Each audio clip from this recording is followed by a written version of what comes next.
Nof Klibber, hi friends, Darth Momo here, and today I'm wanting to talk about Star Wars Visions. We're just going to do Volume 1 and Volume 2. So I did watch this.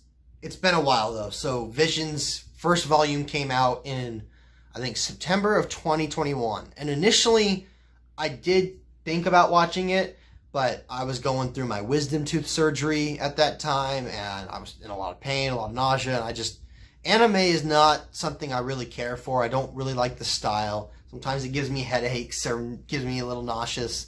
So I was not in the mood to watch that. And then I just never got around to it. And I think around middle of last year was after I watched all the Vision or the Vintage collection. That's when I decided, yeah, I'll watch Visions too at this point. And I did watch it around September of 2022. So it's been about a year since I've seen the first season. So we'll see how much of that I remember. And then I recently watched the second episode, or the second batch of episodes. I watched it, I think, because I know they came out in May. So I think I started watching it around July or August. And I just finished it up a couple of weeks ago. I definitely prefer season 1 to season 2. It did get a little bit repetitive. I get, like, every studio was doing one. So every studio had one episode to do their take on Star Wars. So, of course, it was going to feel a little jumbled. But more or less, season 1 was all right. There were some standouts. The Ronin episode was kind of cool. I didn't care much for The Ninth Jedi. I know a lot of people like that, but to me it just felt like, meh. I didn't care for the Force-sensitive droid. I'm trying to think what else there was. I did not like the twins at all. That just felt really bizarre and out of it for Star Wars. I know this was the time for Star Wars to get a little weird, but I don't know, that just felt too weird. Now that felt too jarring to where it didn't feel like Star Wars to me. I did not like, that was my least favorite of the batch. I'm trying to think what else there was. There was that one, The Bride. I liked that one. The Jedi in the village, that was cool. I kind of liked the one with the rabbit. I didn't really care for seeing an anime rabbit in Star Wars, but I liked the story of it. The standouts to me were The Elder. That was probably my favorite one. It just felt like a Qui-Gon, Obi-Wan, like pre-Phantom Menace episode. And out of all of them, I would say that was the one that probably could have fit into the canon the easiest. It hit all the right Star Wars checkboxes for me. And I thought it was just a really fun episode. I loved it. And then the other one would be the Tatooine Rhapsody. Just because everything else felt like, they were all the same. It was all their version of Star Wars, which, of course it's going to double over. Everyone's trying to do Star Wars, but everyone's doing it different. So there's no overarching story. It's just, here's my take on Star Wars. Here's my take on Star Wars. There's a lot of repetitiveness to it, or familiar beats. Whereas Tatooine Rhapsody just felt, like its own thing. It was just, no, we're going to tell a story about some musicians in Star Wars. And of course, there's Star Wars elements in it, right? Like, the underworld, Boba Fett, Jabba the Hutt. But it just felt like just independent thing. And to me, it felt almost the most Star Wars of it all because it wasn't trying to be Star Wars.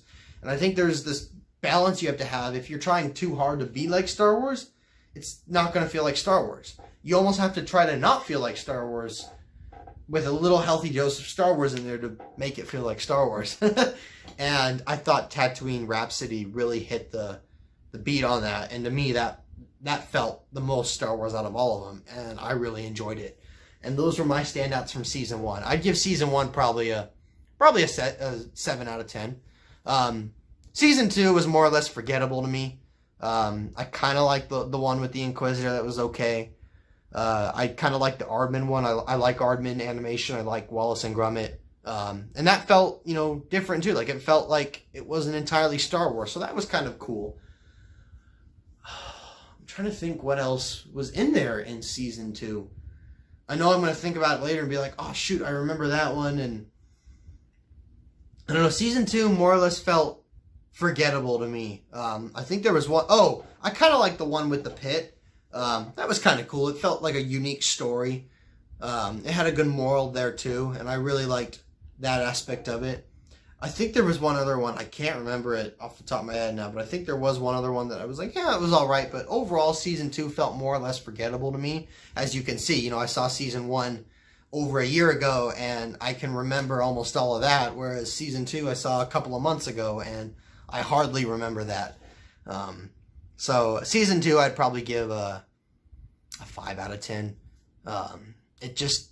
There wasn't as many memorable standouts, which it's disappointing because there was, you know, there was different studios this time around, and it wasn't just all, you know, Asian studios. It was spread throughout the entire world. It was a lot more diverse, so I thought there'd be a lot more opportunity, and no, it kind of fell flat for me. I don't know if they're going to do a third batch or not.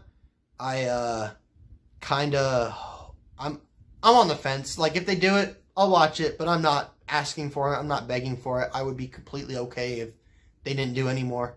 I think it got good reception, though, so I'm sure they'll probably do another batch.